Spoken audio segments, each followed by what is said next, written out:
대장님 안녕하십니까? 네, 오늘 주일 말씀은요. 사대 교회에 보내는 주님의 편지라는 이런 제목으로 말씀을 전하도록 하겠습니다. 금요일 날 계속적으로 이렇게 요한계시록 강해가 진행되고 있는데 오늘 그 강해의 8번째 시간이 되겠습니다. 형제 자매님도 혹시 여기 앞에 이제 화면 보시면요. 혹시 삶은 개구리 증후군이라고 하는 이 말 혹시 들어본 적이 있으신가요? 삶은 개구리 증후군. 이 말은 작은 위기 상황을 눈치채지 못하다가 최악의 상황을 맞이하는 상태, 또 현재 도취되어 있어서 이렇게 변화를 거부하는 증상을 가리킬 때 이 삶은 개구리 증후군이라고 하는 이 말을 사용합니다. 여기 앞에 이제 개구리가 보이지 않습니까? 개구리를 팔팔 끓는 이제 뜨거운 물에 이제 집어넣으면 개구리가 이제 바로 이렇게 뛰쳐나와요, 살려고. 근데 개구리가 가장 좋아하는, 개구리가 살기 가장 최적의 온도인 15도에 딱 온도를 맞춰놓고 개구리를 거기에 이제 집어 넣어서 서서히 이렇게 물의 온도를 높이면 개구리가 거기서 나올 생각을 하지 않는답니다. 그래서 서서히 이렇게 데워지는 이러한 열로 인해서 결국에는 이렇게 그 안에서 삶아져서 죽음을 이렇게 맞이하는 이 한 실험에서 비롯된 말이 바로 이 삶은 개구리 증후군이라고 하는 말이에요. 오늘 우리가 살펴보게 될 이 사대 교회가 바로 이러한 특징을 가지고 있는 교회였습니다. 현재 상황에 안도하면서 변화를 거부한 채 거의 죽음 직전에 이른 교회, 특별히 사람으로 말하면 식물인간에 가까운 그 교회가 바로 이 사대 교회였음을 보게 됩니다. 그래서 오늘 이 사대 교회에 보내는 이 주님의 이 편지를 통해서 이 교회의 상황과 또 우리 자신의 신앙을 한번 점검해보는 이런 시간을 가졌으면 좋겠습니다. 이 사대라고 하는 이 도시, 옛날에 이제 사르디스라고 하는 이러한 도시로 불렸는데요. 현재 이렇게 터키, 그러니까 정확히 말하면 튀르키예죠. 튀르키의 사르트에 해당하는 이 지역의 옛 이름이 바로 이 사대라고 하는 이 지역입니다. 그래서 이전에 저희들이 이제 두아디라 교회에 보내는 편지를 살펴봤는데, 두아디라 남동쪽에 위치한 도시고, 그 다음에 과거에 리디아 왕국이라고 하는 이 왕국의 수도였습니다. 황금의 도시라고 이렇게 불릴 만큼 굉장히 부유한 도시가 바로 이 사대라고 하는 도시였습니다. 그래서 미다스 왕의 이제 신화를 우리가 한 번쯤은 들어봤습니다. 무엇이든지 손에 닿으면 금으로 변한다고 하는 미다스 왕의 신화가 바로 이 사대를 배경으로 하고 있고, 뿐만 아니라 이 페르시아의 고레스 왕이 바로 이 리디아 왕국 사대를 정복하고 그곳에서 이 부유함, 금을 통해서 손쉽게 세계를 제패했다는 이러한 이야기도 있습니다. 이 지역에 팍톨로스라고 하는 강이 있는데요. 이 강에서 사금이 채취가 됐습니다. 그래서 세계 최초로 이 금화를 제작한 도시가 바로 이 사대라고 하는 도시입니다. 그만큼 부유하고 쾌락이 지배한 도시였어요. 뿐만 아니라 무엇보다도 이 사대라고 하는 도시는 난공불락의 요새였습니다. 이 도시 자체가 산지 위에 건설이 됐습니다. 그리고 동서남북 중에 3면이 절벽이었어요. 그래서 함부로 적들이 침투를 못하죠. 한쪽만 이렇게 방어하면 됐던 이 도시가 바로 이 사대라고 하는 도시였습니다. 워낙 함락이 어려운 도시다 보니까 고대 사회에서 사대를 함락시켰다, 이 말은 곧 도저히 불가능한 일을 이루었다, 이런 말과 동일한 의미로 쓰였습니다. 그만큼 안전한 도시가 바로 이 사대라고 하는 도시였습니다. 그래서 이러한 도시가 가진 부유함과 안전함으로 인해서 이 사대라고 하는 도시에 사는 사람들은 늘 부유함과 안도감에 젖어 있었습니다. 문제는 이 사대에 있는 교회 역시 바로 이 사대라고 하는 도시가 제공하는 부유함과 안도함에 젖어 있었죠. 그래서 그들은 변화가 없었고 이것은 곧 이름만 살아있는 교회라고 하는 주님의 책망으로 이어졌던 것을 보게 됩니다. 간단히 여기에 관련된 보충 설명하자면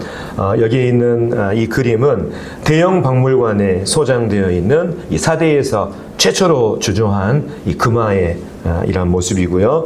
그다음에 두 번째로 이 부유한 도시에 이 금이 많은 이 도시에서 우리 안자매님께서 올 초에 다녀오셨는데 금을 배경으로 사대의 금을 배경으로 한컷 찍으셨습니다. 뿐만 아니라 이제 이 사대라는 도시가 이런 지역에 위치하고 있었어요. 어떻습니까? 함부로 이렇게 점령하기가 함락하기가 어려운 곳이잖아요. 근데 이 사대에 뼈아픈 두 번의 역사가 있었습니다. 한 번은 페르시아 고레스 왕이, 또 한 번은 셀류쿠스 왕이 바로 이 사대에 이 경비병들이 방심하는 틈을 타서 절벽으로 기어 올라가지고 이 성벽을 열고 이곳을 점령했다고 하는 이 뼈아픈 역사를 가지고 있습니다. 이 사대 교회는요, 라오디게아 교회와 같이 주님의 칭찬이 없는 이 책망만 듣는 교회가 바로 이 사대 교회였습니다. 사대 교회에 대한 주님의 메시지를 한번 살펴보도록 하겠습니다. 다 같이 요한계시록 3장 1절부터 8절까지 말씀을 읽도록 하겠습니다. 제가 읽겠습니다. 요한계시록 3장 1절부터 6절까지. 사대 교회의 사자에게 편지하라. 하나님의 7영과 7별을 가지신 이가 이르시되 내가 네 행위를 아노니 네가 살았다 하는 이름은 가졌으나 죽은 자로다. 너는 일깨어 그 남은 바 죽게 된 것을 굳건하게 하라. 내 하나님 앞에 네 행위에 온전한 것을 찾지 못하였으니 그러므로 네가 어떻게 받았으며 어떻게 들었는지를 생각하고 지켜 회개하라. 만일 일깨지 아니하면 내가 도둑같이 이르리니 어느 때에 네게 이르는지 네가 알지 못하리라. 그러나 사대에 그 옷을 더럽히지 아니한 자 몇 명이 네게 있어 흰 옷을 입고 나와 함께 다니리니 그들은 합당한 자인 영고라. 이기는 자는 이와 같이 흰 옷을 입을 것이요 내가 그 이름을 생명책에서 결코 지우지 아니하고 그 이름을 내 아버지 앞과 그의 천사들 앞에서 시인하리라. 귀 있는 자는 성령이 교회들에게 하시는 말씀을 들을지어다. 자, 이제 주님의 메시지를 좀 더 구체적으로 살펴보도록 하겠습니다. 사대 교회에 보내는 주님의 편지, 타이틀은 죽은 교회입니다. 죽은 교회. 주님께서 이 사대 교회를 가리켜서 죽은 교회라고 이렇게 지칭하셨잖아요. 주님께서 이 사대 교회에 자신을 이렇게 소개하실 때 하나님의 7영과 7별을 가지신 이라고 소개하고 있습니다. 우리는 이미 계시록 강의 시간을 통해서 여기 나오는 하나님의 7영이 바로 성령을 의미한다고 하는 이 부분을 이미 살펴봤고요. 7별은 각 지역교회의 사자, 다시 말하면 각 지역교회의 목회자를 의미하는 이 말이라고 하는 것을 이미 1장에서 살펴봤습니다. 그래서 주님께서 사대교회에 자신을 소개할 때 내가 하나님의 7영과 7별을 가지고 있다, 소유하고 있다 하는 이 말은 어떤 뜻을 가지고 있냐면 바로 이 땅의 모든 교회들에 대한 권위가 바로 주님, 그리스도께 있다는 것을 보여주고 있습니다. 주님은요, 성령을 통해서 이 땅의 모든 교회들에게 생명력을 불어넣으시는 이러한 분이십니다. 뿐만 아니라 그분의 뜻에 따라서 교회의 인도자들을 세우시고 그들을 통해서 교회를 다스리는 분이시죠. 특별히 이 주님께서 사대 교회에 자신을 교회에 생명력을 불어넣으시는 이러한 분으로 소개하는 이유는 바로 이 사대 교회가 주님 보시기에 생명력을 상실한 죽은 교회였기 때문입니다.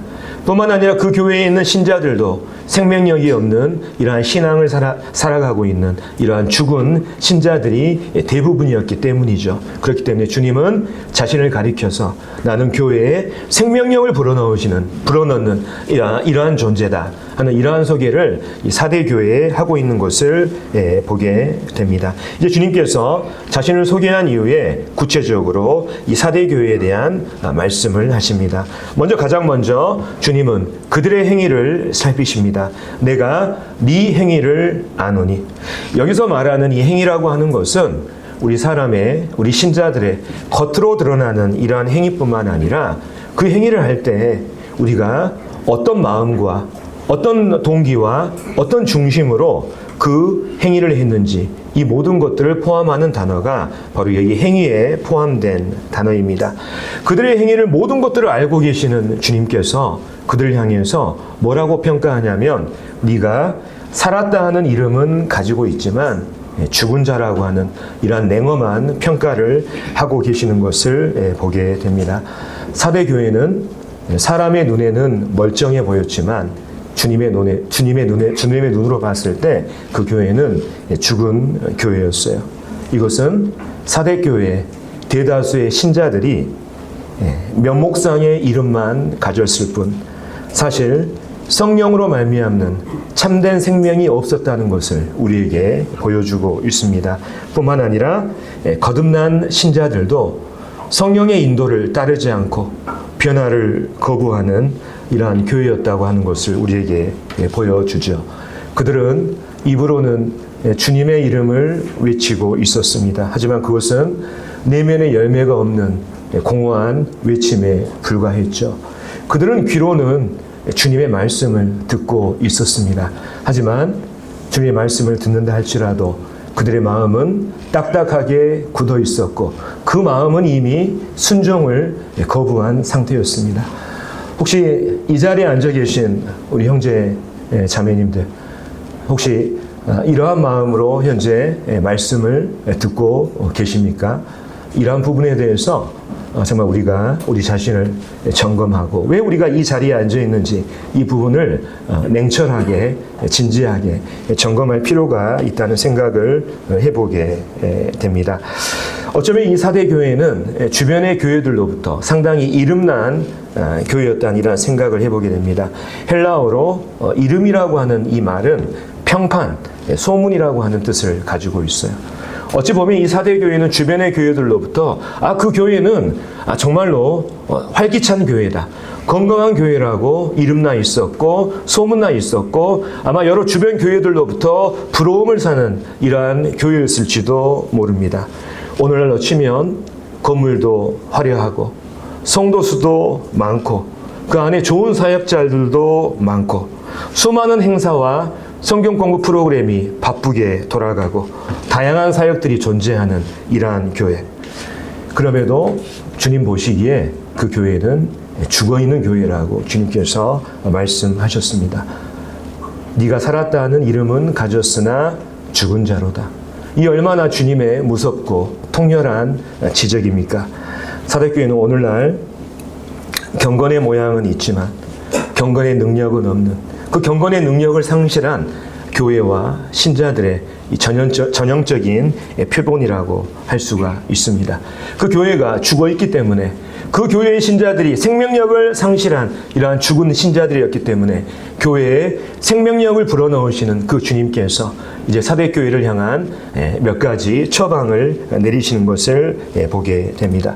주님의 첫 번째 처방은 뭐냐면 너는 일깨라고 하는 거예요.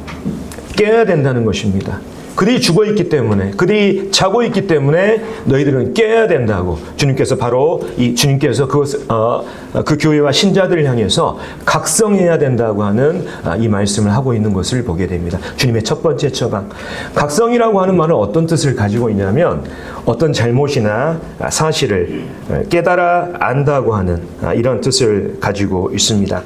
그들은 마치 미지근한 물에 있는 그 개구리처럼 자신들이 서서히 죽어가고 있다고 하는 이 사실을 그들은 알아차리지 못했습니다. 그들은 위험을 감지해야 됐고 그들은 그것을 깨달아 알아야 했던 것이죠. 주님께서 그래서 먼저 그들에게 각성하라고 말씀하고 계시는 것입니다. 아까 제가 이 사대라는 도시의 배경에 대해서 잠깐 설명을 했습니다만, 사대는 난공불락의 요새를 자랑하는 이러한 도시였습니다. 근데 파수꾼이 성벽을 제대로 지키지 못하는 이 방심으로 인해서 두 번씩이나 적들에 의해서 멸망당한 그 두 번의 뼈아픈 과거, 그 역사를 가지고 있었습니다. 이 사대 교회도 사대라고 하는 도시가 가진 그 뼈아픈 역사를 기억하면서 방심하지 말고 현재 그 위험을 감지하면서 각성하라고 하는 그 메시지를 먼저 주님께서 그들에게 던지고 있는 것을 보게 됩니다. 먼저 그들은 각성해야 됐어요. 뿐만 아니라 주님께서 그들에게 내리는 처방 중에 하나는 뭐냐면, 그 남은 바 죽게 된 것을 굳건하게 하라고 하는 이 처방을 내리시는 것을 보게 됩니다. 여기서 말하는 그 남은 바 죽게 된 것이라고 하는 것은 어떤 뜻을 가지고 있냐면, 바로 사대 교회의 이 신자들의 삶에서 거의 자취를 감춰버린 이 신앙의 행위들을 말하고 있습니다. 여기서 주님이 말씀하시고 주님께서 원하시는 그 행위는 어떤 것을 말하냐면 바로 사람들 앞에서는 마치 살아있는 것처럼 보이는 그러한 형식적인 행위, 형식적인 신앙이 아니라 하나님 앞에서 그들의 진정한 회심을 증명할 수 있는 참 행위, 이러한 행위들을 말하는 것입니다. 단순히 예배에 참석하고 헌금하고 주일학교와 학생부에서 봉사하고 집회사회와 애찬에 봉사하는 이러한 것들을 넘어서서, 이러한 것들보다는 하나님과 나의 일대일 간의 이러한 관계 가운데 이루어지는 그러한 진정한 신앙의 행위들을 말하는 거예요. 이러한 진정한 신앙의 행위들, 그 신자들의 참된 생명을 증거하는 그 믿음과 그 신앙의 행위들이 이 사대교회 안에서 거의 사라져 있고 정말 희미해질 정도로 자취를 감추고 있었기 때문에 주님께서는 그 남은 바 죽게 된 것을 그들에게 굳건하게 하라고 요구하고 있는 것을 보게 됩니다. 특별히 이제 이러한 신앙들, 그 자취를 감춰버린 이러한 참 생명을 증명하는 이러한 것들을 다시금 찾기 위해서, 돌아가기 위해서 그들은 처음으로 돌아가야 했어요. 그래서 주님께서 이러한 메시지를 그들에게 던집니다. 그러므로 너희들이 가지고 있는 그 신앙의 행위들, 너희들이 그 회복받기 위해서 네가 어떻게 받았으며 어떻게 들었는지 생각하고 지켜 회개하라고 말씀하고 있습니다. 그들은 처음으로 돌아가야 했어요. 그들은 처음으로 돌아가서 그들이 어떻게 받았고 어떻게 들었는지를 생각해야 됐습니다. 여기서 말하는 어떻게 받았고 어떻게 들었는지, 이 부분은 바로 그들이 처음에 주님을 믿었을 때 그들을 회심시켰던 복음과 또 기독교 진리를 의미한다고 보여집니다. 회심을 통해서 내가 앞으로 주님의 권위에 순종하는 이러한 삶을 살겠습니다 하는 그러한 다짐, 또 뿐만 아니라 주님을 믿는 사람들로서 실천해야 될 구체적인 신앙과 지침들, 또 그것에 따르겠다고 하는 이러한 결단들이 있지 않습니까? 다짐. 우리가 이런 것들을 처음에 주님 앞에서 복음을 통해서 구원받게 될 때, 거듭날 때 우리가 전부 다 이런 고백들 했었지 않습니까? 예. 그 처음으로 다시금 돌아가라고 하는 거예요. 그래서 우리가 에베소 교회에 보내는 이 편지, 에베소 교회의 문제가 뭐였습니까? 첫사랑의 뜨거움을 상실한 교회였잖아요. 그 교회를 향해서 주님께서 처음으로 돌아가라고 말씀하신 것처럼, 살았다는 이름은 가졌지만 생명력 없는 죽은 교회, 죽은 신자들이 가득한 이 사대 교회를 향해서 다시금 처음으로 돌아가서 너희들이 정말 구원받았을 때를 다시금 기억하고, 너희들이 그때 어떠한 생각과 어떠한 결단들을 주님 앞에서 했는지를 다시금 기억하고 그 처음 행위로 돌아가라고 하는 이 요구를 주님께서 하고 계시는 것을 보게 됩니다. 사대교회 신자들은 그것을 생각해야 될 뿐만 아니라 여기 말씀에 나와 있는 것처럼 지켜서 회개해야 됐습니다. 우리는 일반적으로 회개가 먼저 일어나고 그 다음에 회개에 따른 행위들이 이제 따른다고 하는 이것들을 우리가 일반적으로 알고 있죠. 하지만 사대 교회의 경우에서는 그들이 먼저 행위를 먼저 실행한 다음에 그 뒤에 회개가 뒤따르게 되는 이런 부분들을 주님께서 말씀하고 있습니다. 이따 이 부분에 대해서는 제가 뒷부분에서 좀 더 구체적으로 다루도록 하겠습니다. 그리고 이제 주님께서 그들에게 이 처방을 내리신 이후에 그들을 경고하고 계십니다. 만일 일깨지 아니하면 내가 도둑같이 이르니니 어느 때에 너에게 이르는지 네가 알지 못하리라. 회개하라고 하는 그 첫 행위로 돌아가라고 하는 주님의 말씀에도 불구하고 만일 그들이 각성하지 않고 현재의 그 상태를 고집하게 된다면 주님께서 그들에게 도둑같이 이르게 된다고 주님께서 경고하고 계십니다. 우리가 신약 성경에 보면 주님께서 도둑같이 이르신다, 도둑같이 오신다 이러한 표현들을 우리가 자주 볼 수가 있죠. 이것은 주님을 굉장히 적대적인 상황에서 맞이한다는 이러한 의미를 가지고 있습니다. 다시 말하면 주님의 엄중한 심판과 징계를 의미하는 이 말씀이 바로 내가 도둑같이 오겠다, 도둑같이 이르겠다 하는 이러한 말의 의미인 것을 보게 됩니다. 주님의 경고에도 불구하고 그들이 여전히 현재의 상태를 고집하고 현재의 부유함과 그 안락함에 젖어서 그 위기 상황을 모르고 변화를 거부하고 그들이 회복하고자 한 그러한 마음이 없게 될 때 바로 주님께서는 그들에게 가서 그들의 삶 가운데 직접 주님의 심판과 징계를 행할 것이라는 이 주님의 엄중한 말씀을 하고 있는 것을 보게 됩니다. 이게 1차적인 의미예요. 내가 너희에게 도둑같이 이른다고 하는 이 말. 주님의 특별한 징계, 심판을 말하고 있는 것입니다. 두 번째는 어떤 의미를 가지고 있냐면 이 사대교회에 정말 이 죽은 신자들이 많았지 않습니까? 현세의 안락함과 부유함에 젖어서 변화를 거부하고 거기에 저항하고 회개하기를 거부하는 이러한 사람들. 계속해서 그들이 그러한 상태를 유지하게 될 때 어떻습니까? 그들은 주님을 굉장히 주님이 이렇게 오시는 이 부분이 결코 달갑지 않을 것입니다. 혹시 주님이 오신다 할지라도 그들은 부끄러운 가운데 주님을 맞이하게 될 것입니다. 이게 2차적인 의미예요. 마지막으로 한 가지 의미가 있습니다. 이 사대교회에 면목상의 신자들, 다시 말하면 참된 생명이 없는 가짜들이 굉장히 많았던 것을 보게 됩니다. 그들을 향한 경고로도 들을 수 있습니다. 너희가 참 생명 없이 성령으로 거듭나 있지 않은데 계속해서 그 위선 가운데 너희가 구원받은 것처럼 가장하고 있다면 나중에 그 주님의 재림이 적대적인 것이 될 것이고 절망적인 상황이 될 것이다. 이러한 의미까지도 포함하는 이 말씀이 만일 일깨지 아니하면 내가 도둑같이 내게 이르겠다고 하는 이 말씀의 이 다양한 의미인 것입니다. 다행스럽게도 이 사대에는요. 그 믿음을 지키고 그 성령으로 말미암는 참된 생명을 소유한 사람들이 남은 자들이 있었어요. 특별히 여기에 보면요 어떤 말이 있냐면 사대에 그 옷을 더럽히지 아니한 자 몇 명이 있다 그랬지 않습니까? 몇 명. 여기서 그 옷을 더럽히지 아니한 자라고 하는 이 사람들은 어떤 사람들이냐면 신앙적으로 오염되지 않은 사람들, 정말 그 성령을 통해서 진짜 거듭난 이 참된 생명을 소유하는 사람들을 말하고 있는 거예요. 이 사람들이 몇 명이라고 하는 이 표현 속에는 얼마나 이 사대교회 안에 가짜들이 많았는지, 정말 이 면목상의 이러한 주님의 이름만 외치고 있는 이러한 가짜들이 얼마나 많았는지를 우리에게 잘 보여주고 있는 거죠. 그렇기 때문에 그 죽은 신자들, 생명력 없는 신자들이 많았기 때문에 그 교회는 죽은 교회가 될 수밖에 없었던 것입니다. 살아있는 신자, 참 생명을 가진 그 신자가 많은 교회는 살아있는 교회가 될 것이죠. 이게 사대교회의 현실이었어요. 살아있다고 하는 이름은 가졌지만 주님 보시기에 죽은 교회. 특별히 이 사대교회에 정말 이 신앙적으로 오염되지 않는 이 참 신자들이 있었는데요.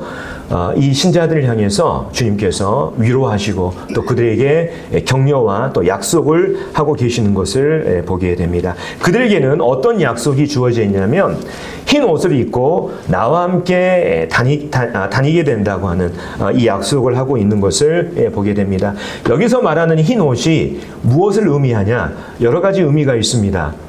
장차 거듭난 신자들이 천국에서 입게 될 흰 옷, 또 어떤 사람들은 그리스도의 정가된 의라고 이렇게 해석하는 이러한 분들도 있습니다. 하지만 여기 있는 전체적인 문맥과 당시의 역사적인 배경을 보면 여기에 나와 있는 흰 옷은 당시의 로마 제국의 시민들이 로마 제국의 군사적인 승리를 축하하는 그 행렬에 참여하기 위해서 그들이 흰 옷을 입었다고 하는 역사적인 배경과 기록이 있거든요.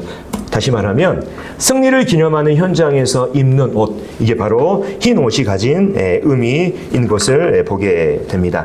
참된 생명을 소유한 참된 신자들은 흰 옷을 입고 장차 주님과 함께 주님의 그 영광스러운 승리의 현장에 동참하고 거기에 참여하게 될 것입니다. 이게 바로 흰 옷을 입고 나와 함께 다닌다는 이러한 말씀의 의미인 것입니다. 특별히 주님께서는 이 사대 교회에 있는 이 참된 신자들 뿐만 아니라 이 땅에 있는 모든 신자들을 향해서 이제 이렇게 약속하고 있습니다. 이기는 자는, 우리 계속해서 이 말씀에 대해서 제가 이렇게 교제를 했었는데요. 여기서 말하는 이기는 자, 특별한 어떤 사람들, 이만희 총회장, 그 다음에 교회 안에서 이렇게 성숙한 일부의 사람들, 이러한 사람들을 의미하는 것이 아니라 바로 주님을 믿고 참된 생명을 소유한 그분의 사람들을 말하고 있습니다. 요한일서 5장에 보면 무릇 하나님께로부터 난 자마다 세상을 이기느니라. 세상을 이기는 승리는 이것이니 우리의 믿음이니라. 예수께서 하나님의 아들이심을 믿는 자가 아니면 세상을 이기는 자가 누구냐. 이기는 자의 의미는 바로 이런 거예요. 특별한 사람. 또 교회 안에서 막 열심히 봉사하고 수고하고 헌신적인 이러한 특별한 신자들을 말하는 것이 아니라 주님의 십자가의 보혈로 말미암아 성령으로 거듭난 참된 신자들, 주님을 믿고 따르는 그 참된 신자들이 바로 이기는 자라고 성경은 말하고 있는 것입니다. 이기는 자는 이와 같이 흰 옷을 입을 것이요.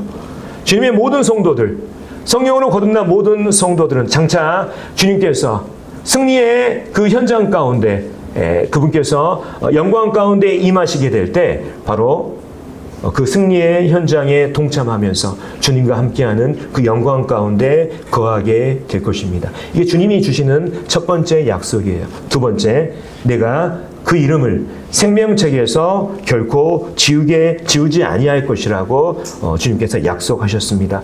어떤 사람들은요, 이 말씀을 근거로 참된 신자들도 생명책에서 지워질 수 있는 가능성에 대해서 언급합니다. 여기 봐라. 그 이름이 생명책에서 결코 지우지 아니한다고, 이 말은 생명책에서 지워질 수도 있다는 이런 가능성을 말하는 것이 아니냐, 이렇게 말하는 사람이 있거든요. 쉽게 말하면 구원받은 사람도 잘못하면, 똑바로 살지 못하면 그 구원을 잃어버릴 수 있다, 취소될 수 있다, 이러한 의미로 이렇게 주장하는 사람들이 있습니다. 근데 이 말씀을 바로 해석하기 위해서는 당시에 이런 역사적인 상황과 배경을 알 필요가 있습니다. 이 부분에 대해서 잠깐 소개하도록 하겠습니다. 이 편지가 당시 이렇게 기록될 당시에는요, 대부분의 도시는 그 도시에 속하는 사람들의, 이 시민들의 명부를 가지고 있었어요. 어린 아이를 비롯해서 그 도시에 사는 모든 사람들의 시민 명부를 가지고 있었습니다. 그래서 그 명부에는 새로 태어난 아이를 비롯해서 그 도시에 사는 모든 사람들의 이름이 기록되어 있었죠. 근데 어떤 한 사람이 그 도시에 심각한 반역의 죄를 저지르든지 또 중범죄에 해당하는 이 죄를 저지르게 됐을 때 그 시민의 명부에서 이렇게 지워버림으로 말미암아 그 사람에게 불명예를 안겼다고 하는 이런 기록이 있습니다. 마찬가지로 하나님께서는 창세 이후에 하나님께서 육체적인 생명을 주신 모든 사람들의 이름이 적힌 그 명부를 가지고 있어요. 그게 바로 하나님의 생명책인 것입니다. 그래서 사람이 구원받으면 생명책에 기록되는 것이 아니라 하나님께서 그 육체적인 생명을 주셨는데 그가 살아있는 당시에 주님을 믿지 못하고 구원받지 못하게 될 때 바로 그 생명책에서 자신의 이름이 지워지게 되는 것입니다. 이걸 잘 알아야 돼요. 구원받으면 생명책에서 기록된 것이 아니라 이 땅에 육체적인 생명을 가지고 살지만 그가 구원받지 못하고 죽음을 맞이하게 될 때 그 생명책에서 자신의 이름이 지워지는 것입니다. 이것을 알아야 되는 거예요. 그래서 이 말씀은요, 구원받은 사람이 잘못하면 이 생명책에서 지워진다, 이 말이 아니고 참된 생명을 소유한 그분의 신자들을 주님께서 그 생명책에서 지워지지 않도록 영원히 그의 구원을 붙드시고 그의 영혼을 보장하는, 오히려 구원의 확신을 주는 이러한 말씀인 것입니다. 이기는 자들, 다시 말하면 주님을 믿고 진정으로 거듭난 모든 사람들에게는 장차 주님의 그 영광의 승리의 행렬에 함께 동참하면서 그 영광을 함께 나누는, 참여하는 그 약속이 있습니다. 뿐만 아니라 주님으로 말미암는 참된 생명을 소유한 이 땅의 모든 이기는 자들에게는 주님께서 그의 구원을 붙드시고 영원히 보장하시는 그 복된 소망 가운데 있는 것이죠. 주님께서 이것을 약속하고 계시는 거예요. 뿐만 아니라 그 이름을 내 아버지 앞과 천사들 앞에서 시인한다고 말씀하셨습니다. 그래서 시인한다고 하는 것은 어떤 뜻을 가지고 있냐면 영화롭게 한다고 하는 이런 의미를 가지고 있습니다. 이름을 영화롭게 한다고.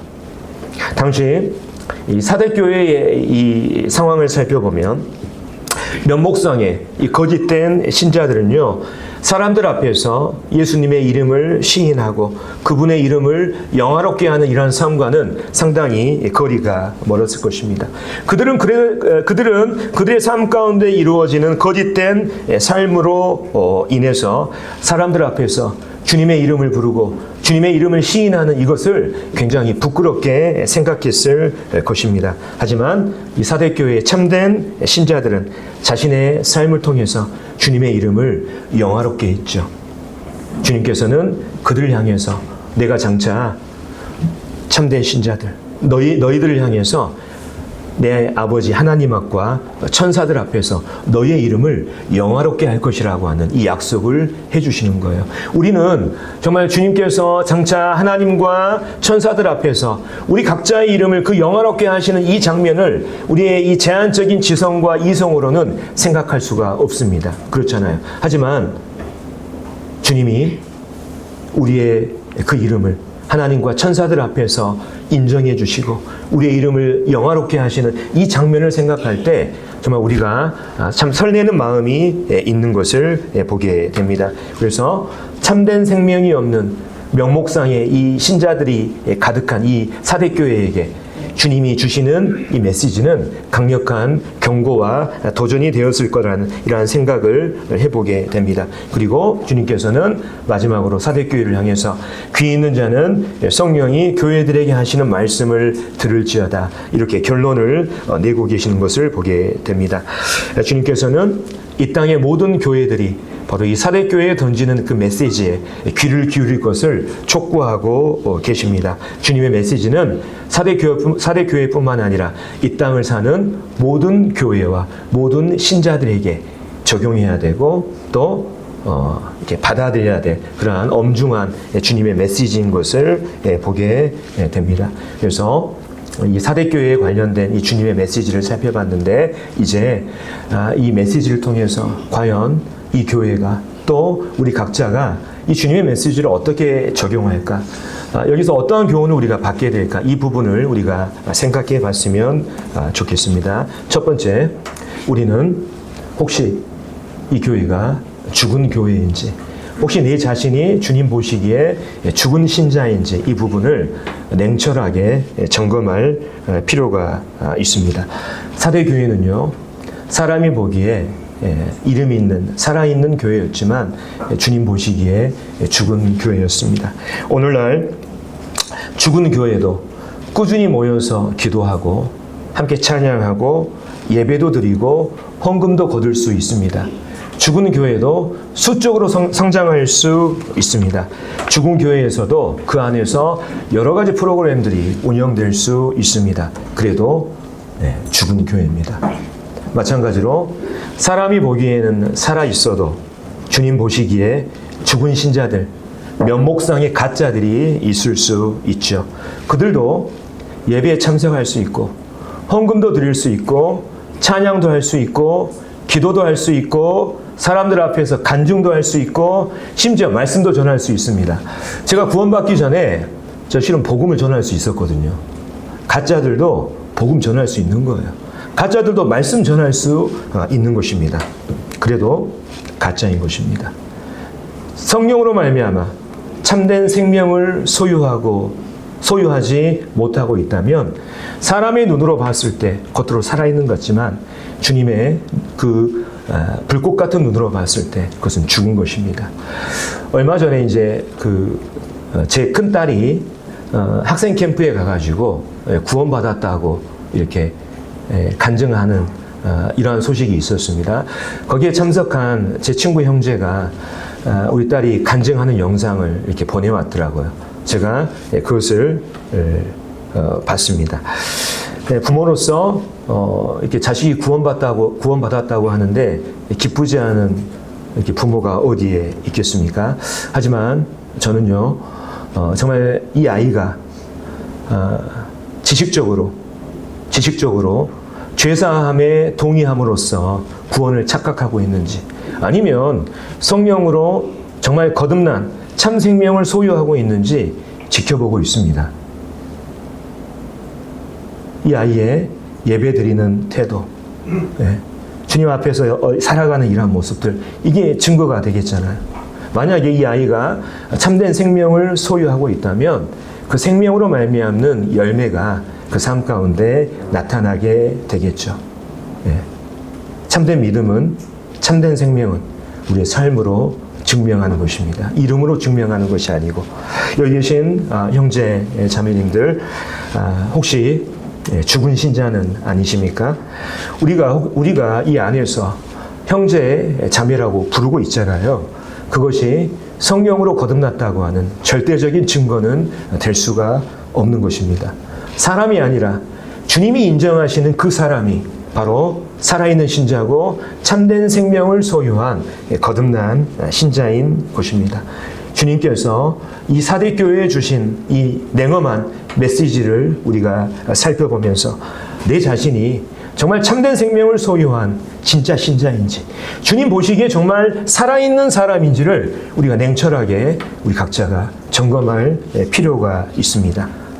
정말 살아있는 사람인지 명목상의 교인인지 우리 각자의 삶 가운데 우리가 한번 점검하는 이러한 시간이 됐으면 좋겠습니다.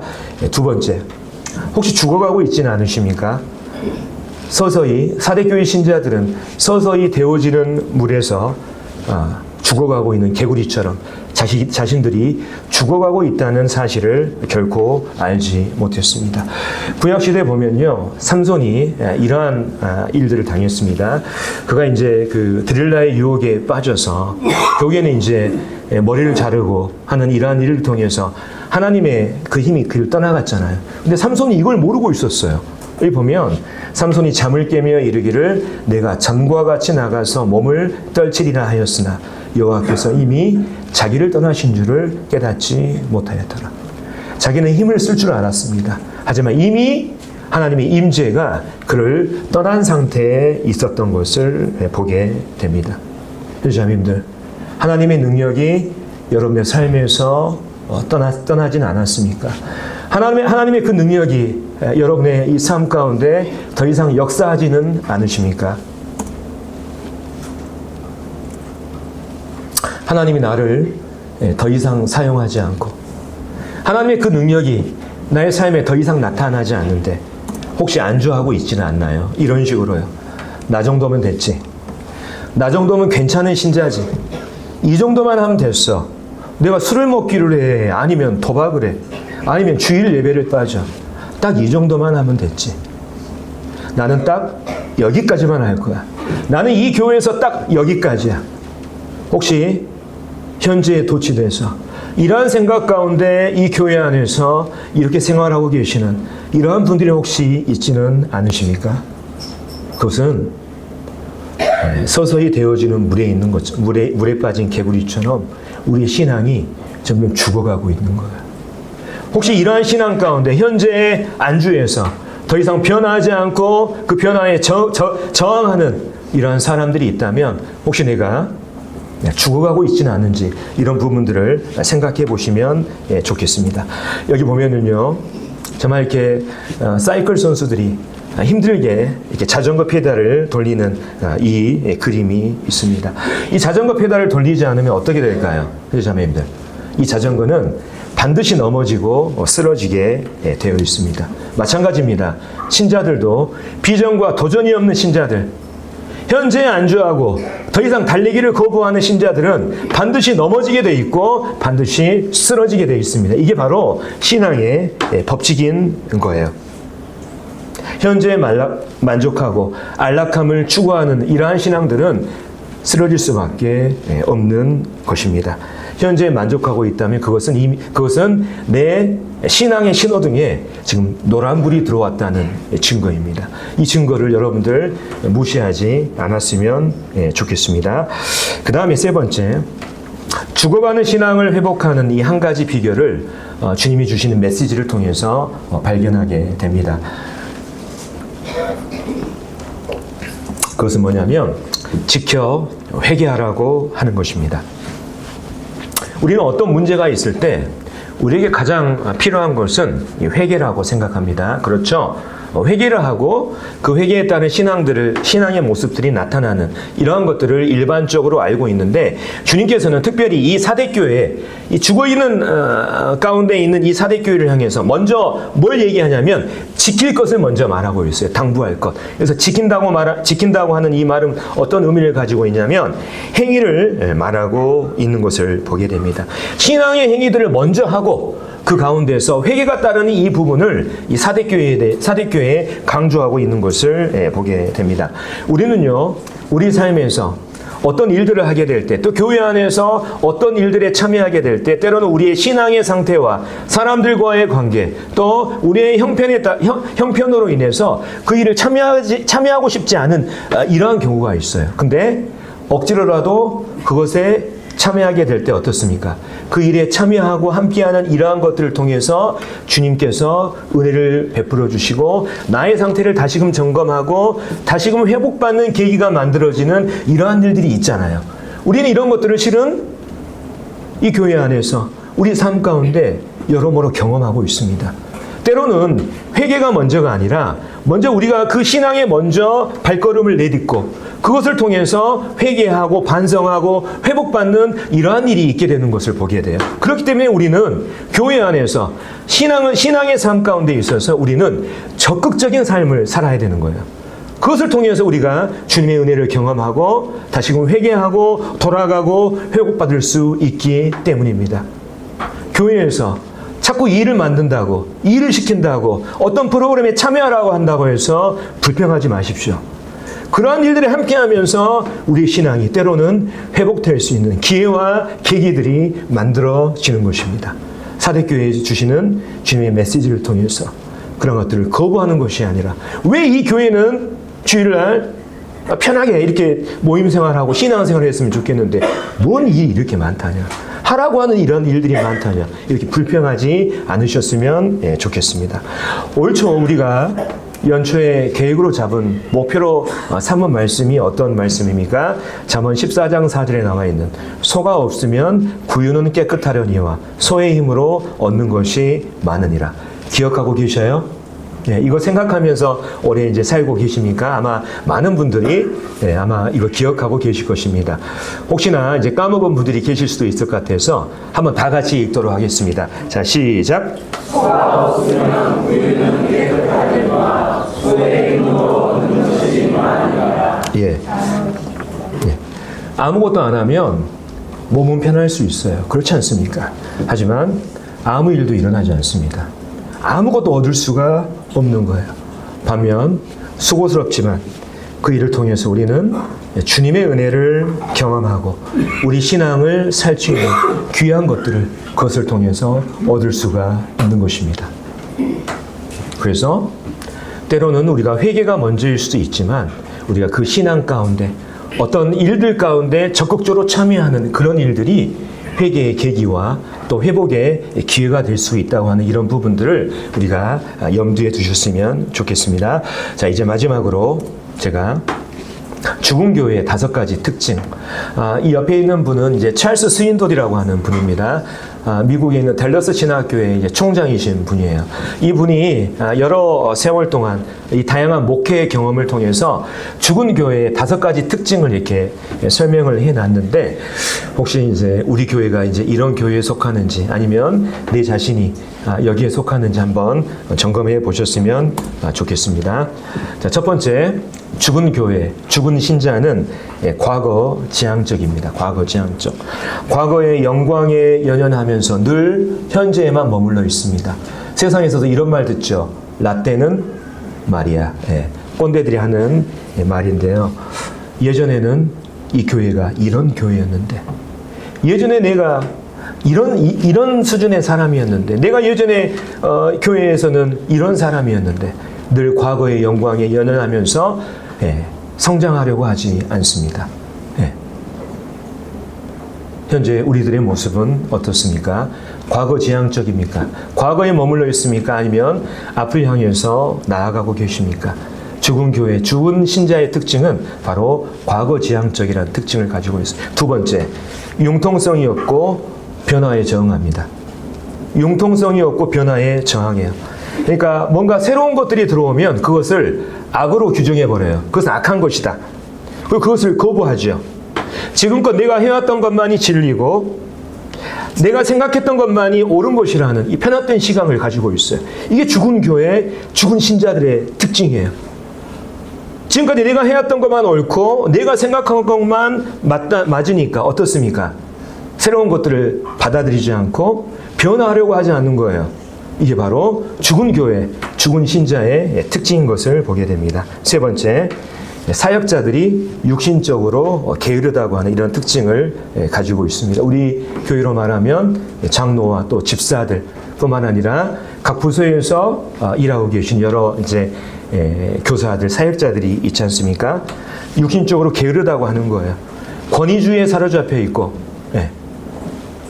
영적인 일에는 관심이 없고, 늘 그만둘 날만 생각하는 이러한 특징을 가지고 있는 교회 신자가 바로 이 죽은 교회의 특징이라는 이러한 이분의 설명이 있습니다. 네 번째, 어린이와 청소년을 경시합니다. 미래에 투자하지 않아요. 어린이와 청소년들을 무시하고 그들에게 투자하지 않는 이러한 특징을 가진다고 합니다. 마지막으로 내부 지향적이라고 하는 이런 특징을 가지고 있습니다. 죽은 교회는요, 죽은 신자는 자기의 이 욕구와 취향을 따라 행동하기 때문에 영혼을 구원하는 일에는 관심이 없어요. 내부로만 똘똘 뭉치는 이런 경향을 가지고 있습니다. 내부 결속력이 워낙 강하다 보니까 외부에 있는 사람들이 그 안으로 들어갈 또 함께할 일할 여지가 없는 이러한 특징을 가지고 있어요. 내부 지향적이라고 하는 특징. 근데 이거 우리 교회가 정말 조심해야 돼요. 왜냐하면 우리 교회의 구성은 어떻습니까? 혈연으로 뭉쳐있는 분들이 많죠. 예전에 제가 한 가게를 이렇게 조사해 보니까 그분과 연관되어 있는 분을 아이들까지 다 합쳐보니까 70명이 넘더라고요.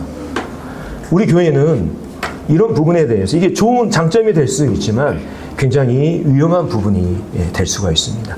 내부적으로 뭉칠 수 있는 이러한 교회. 그래서 이거 우리가 조심할 필요가 있죠. 그래서 이 교회 안에서 자기 가족, 식구만 챙기고 혈연을 중심으로 우리가 뭉치고 모이고 있다면 그것은 교회로서의 정체성을 상실한 거예요. 굉장히 우리가 조심할 필요가 있는 것입니다. 자기 식구들만 챙기고 자기 식구들 편에 서서 목소리를 내는 이런 부분들이 있지 않습니까? 이것은 교회가 지향해야 될 모습이 아니에요. 지양해야 될 모습인 것입니다. 교회가 사람을 중심으로 뭉치는 교회가 아니라 주님을 중심으로 뭉치는 이러한 교회가 되지 않습니까? 그래서 실은 이 죽은 교회는 내부 지향적이라고 하는 자기들만 똥돌 뭉치는 이러한 특징을 가지고 있어요.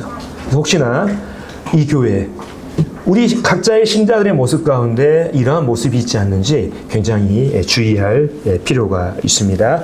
그래서 우리 광주 남북교회가 이런 교회가 되지 않도록 여러분들 기도해 주시고 우리가 정말 주님 앞에서 살아있는 교회가 되기 위해서는 제 자신이 먼저, 제가 가장 먼저 살아나야 되지만 뿐만 아니라 여기 계신 모든 성도들 각자가 주님 앞에서 살아나야 되는 거예요. 그래야 주님이 인정하시는 살아있는 교회가 되는 것입니다. 우리 각자가 너는 일깨어 각성하라는 주님의 말씀에 비추어서 우리의 삶을 다시금 점검하고 각성해서 혹시나 우리가 그 미지근한 물에 있는 개구리가 되어 있지 않은지 이 부분에 대해서 다시금 고민해 봤으면 좋겠습니다. 사대교회에 대한 메시지 이상으로 이렇게 마치고요.